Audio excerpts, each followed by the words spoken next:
हमारे सभी टीचर्स वर्ग, मैडम, शासकीय महाविद्यालय में पदस्थ सभी अधिकारी, कर्मचारी, हमारे मुख्य सर और सभी प्यारे बच्चों, संविधान, भारतीय संविधान दिवस जो कि भारतीय ज्ञान परंपरा प्रकोष्ठ के बैनर तले आज हम मना रहे हैं और इसमें हम चर्चा करते हैं कि संविधान हमारा क्या है। संविधान को हम जो है जानकारी के रूप में बहुत ज्यादा जानते हैं, कब बना था, कब लागू हुआ, हमारे अधिकार क्या हैं, हमारे कर्तव्य क्या हैं, प्रारूप समिति क्या थी और उसकी वो पूरी संविधान की विस्तार जो समिति थी वो कैसी थी, कितने दिन में लागू हो गया, फ्रांस से क्या लिया, इंग्लैंड से हमने क्या लिया, जर्मनी से क्या लिया, ये सब चीजें मोटे मोटे रूप से हम संविधान के रूप में जानते हैं। संविधान के बारे में हम इतना भी जानते हैं कि एक्चुअल में संविधान में बहुत सारे अनुच्छेद हैं जिनके संबंध में शासन काम करता है। ये सब एक बेसिक जानकारी है जो लगभग सभी स्टूडेंटों को, सभी टीचर्स को होती है। ये जानकारी वैसी है जैसे तथ्य 1 और 1 2, 2 और 2 4, इस टाइप की जानकारी है। हम थोड़ा सा संविधान को बस बहुत कम समय में विजडम, ज्ञान और दर्शन के रूप में संविधान की किसी भी देश की जो प्रस्तावना होती है,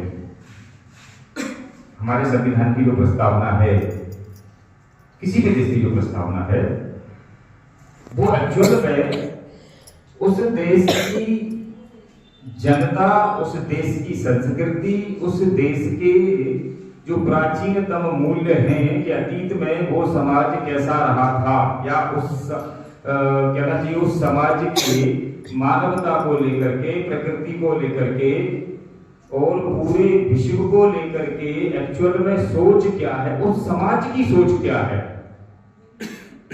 जो समाज किसी देश पर रहता है, किसी भूभाग पर निवास करता है, एक्चुअल में उसके थॉट, उसके विचार, उसका दर्शन क्या है, ये संविधान की प्रस्तावना हमें बताती है। जब हम कहते हैं कि हम भारत के लोग भारत को प्रभुत्व संपन्न गणराज्य बनाने के लिए, यहां तक तो ठीक है। फिर हम कहते हैं इस देश के नागरिकों में समानता का अधिकार, बंधुत्वता बढ़ाने वाली, तो ये जो समानता है और बंधुत्वता है, ये प्रतिनिधित्व करती है हमारी संस्कृति का, हमारे दर्शन का, कि भारत में या एक्चुअल में भारत में विश्व को लेकर के क्या विचार किया गया। जब हम बात करते हैं कि समानता, तो वेदांत के अद्वैत में इस बात के स्पष्ट उल्लेख मिलता है कि अद्वैत दर्शन सबके अंदर समानता के भाव को जीता है। तो हम संविधान को, मेरा कहने का मतलब आपसे सिर्फ इतना है कि हम संविधान को केवल और केवल एक किताब ना समझें, मतलब ऐसा ना समझें कि उसमें कुछ अनुच्छेद हैं जो हमारे मतलब भीमराव अंबेडकर जी ने बना दिए थे, कुछ और हमारे नेता इकट्ठे हुए थे, वो बैठे थे और उन्होंने कुछ यहां से ले लिया, कुछ वहां से ले लिया, कुछ यहां से ले लिया और बना के रख दिया और जिसका हमें पालन करना है। एक्चुअल में संविधान हमारा वो दस्तावेज है जिससे एक देश की जनता ही नहीं अपितु सरकारें भी उसी संविधान के आलोक में कार्य करती हैं। अगर सरकार भी कोई गड़बड़ काम करती है, मान लीजिए, तो संविधान के प्रति वह उत्तरदायी होती है। एक प्रकार से अगर देखा जाए तो हमारे लिए प्रधानमंत्री और राष्ट्रपति से भी कोई सर्वोच्च स्थान रखता है तो वो हमारा संविधान है। अब संविधान हमने पढ़ लिया, हमें मालूम है कि इसमें ये है। करता क्या है संविधान? अभी तो हमारे पास लिखित दस्तावेज है। अतीत में बहुत पहले क्या हम संविधान के द्वारा गाइड नहीं होते थे? वो नियम, वो कानून, वो आदर्श आचार संहिताएं जिससे मानव समाज को कंट्रोल किया जाता है और मानव समाज को संचालित किया जाता है, ताकि मानव समाज का विकास हो सके, वह उन्नत हो सके और श्रेष्ठ अवस्था में आ सके। जब हमारे पास लिखित दस्तावेज नहीं था तब हम श्रुतियों के माध्यम से कंट्रोल होते थे। जब राजतंत्र लागू था तो राज आज्ञा और राज आज्ञा भी उस समय उस राज्य में जो श्रेष्ठतम विद्वान होते थे उनसे परामर्श करके राजा राज आज्ञा देता था। तो अलिखित रूप से हम सभी संविधान से बहुत पहले से आबद्ध हैं। जब ये देखा जाने लगा कि लोग मौखिक नियम और कानून से नहीं चलते हैं, तो फिर उन सारे नियमों को, कानूनों को, आदर्श आचार संहिता को लिखित में बना दिया। तो अब हमारे पास लगभग जहां पर लोकतांत्रिक देश हैं उन सभी में किसी न किसी प्रकार के संविधान का प्रचलन है और हम संविधान से ही चलते हैं, संचालित होते हैं।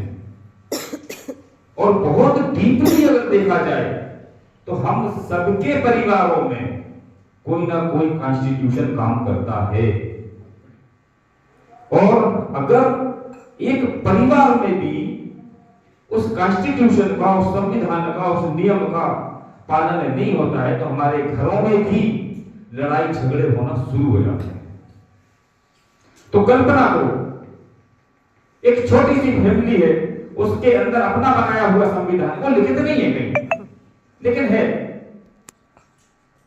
जब हम उसका पालन नहीं करते हैं तो हमारे परिवार में कटुता आ जाती है, हमारे परिवार में विद्रोह शुरू हो जाता है। तो पूरे देश को चलाने के लिए हमारे देश की आबादी आज की डेट में अगर देखा जाए, हालांकि 11 के बाद जनगणना नहीं हुई, तो हम चीन को क्रॉस कर रहे होंगे। लगभग 140 करोड़ की पॉपुलेशन आज भारत में कम से कम होनी चाहिए, कितनी होगी?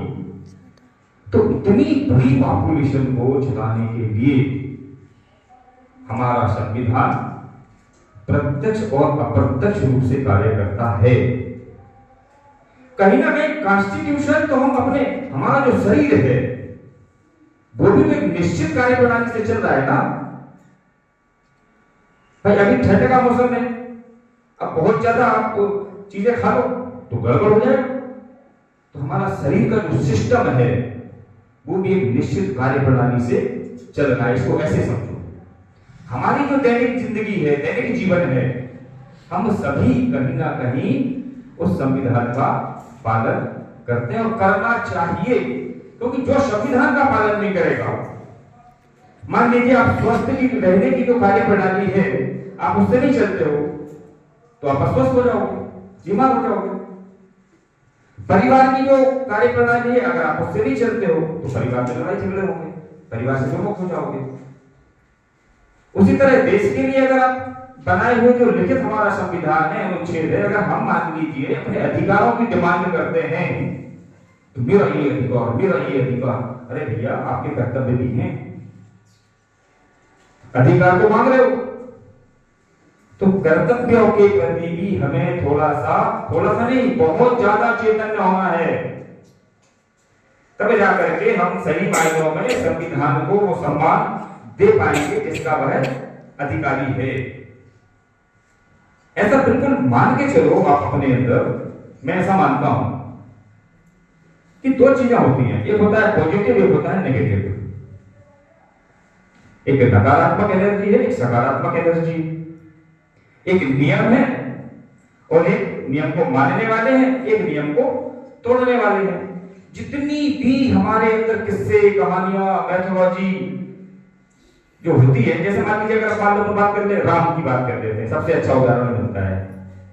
तो राम क्या है? संविधान को मानने वाले व्यक्ति हैं, सीधी सी बात। उस समय जो प्रचलन में था उसका वो पालन कर रहे थे, इसलिए वो मर्यादा पुरुषोत्तम कहलाए। रावण क्या है? संविधान को न मानने वाला व्यक्ति है। सिंपल सी बात है। तो हमारे अंदर दोनों ही लोग मौजूद हैं। राम भी मौजूद है, रावण भी मौजूद है, कंस भी मौजूद है, दुर्योधन भी मौजूद है। ये हमारे अंदर दोनों ही है। ये आप बिल्कुल ऐसा मान के चलो, जब आप अच्छा कर रहे हो, नियमों का पालन कर रहे हो, तो राम काम कर रहा है, आपके अंदर का राम काम कर रहा है। और जब आप अपने स्वार्थ में, लालच में, दुनिया जमाने के प्रपंच में पढ़ करके कोई ऐसा कार्य कर रहे हो जिससे किसी को नुकसान होने वाला है, तो ऐसा मान के चलो कि आपके अंदर का दुर्योधन काम कर रहा है, आपके अंदर का रावण काम कर रहा है। तो सही मायनों में संविधान जैसे दिवस को मनाने का मतलब यह है कि हम अपने अंदर के राम को जागृत करें, हम अपने अंदर की जो चेतना है, वो नियमों से चलने वाला कार्य है, उसको जागृत करें। चलिए, आप सभी को बहुत बहुत धन्यवाद।